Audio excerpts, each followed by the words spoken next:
আপনি কি কখনো এমন রাস্তা দেখেছেন যেখানে এক পাশে বিশাল নীল সমুদ্র আর অন্য পাশে সবুজ পাহাড়?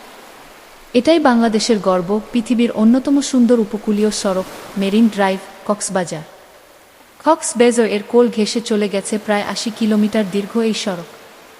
টেকনাফ থেকে শুরু হয়ে কক্সবাজার শহর পর্যন্ত এই রাস্তা যেন প্রকৃতির এক জীবন্ত চিত্রকর্ম। একদিকে নীল আর নীল সমুদ্রের ঢেউ, অন্যদিকে পাহাড়ের নীরব সবুজতা, আর মাঝখান দিয়ে বয়ে চলেছে মেরিন ড্রাইভ। সূর্য যখন ডুবে যায়, আকাশে ছড়িয়ে পড়ে কমলা আর গোলাপি রঙের এক মায়াবী আলো।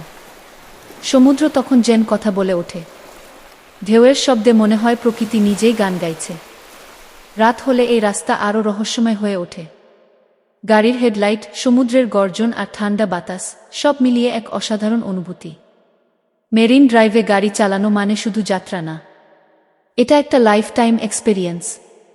যদি আপনি প্রকৃতির সৌন্দর্য অনুভব করতে চান, তাহলে একবার হলেও আসতে হবে মেরিন ড্রাইভে।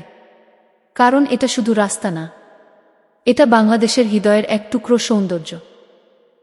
ভিডিওটি ভালো লাগলে লাইক, কমেন্ট আর সাবস্ক্রাইব করতে ভুলবেন না। আর পরবর্তী ভিডিওতে দেখা হবে নতুন কোনো সুন্দর জায়গা নিয়ে। অনেক সময় দেখা যায় সমুদ্রের ঢেউ রাস্তার খুব কাছে চলে আসে, মনে হয় সমুদ্র আর মানুষ একসাথে হাঁটছে।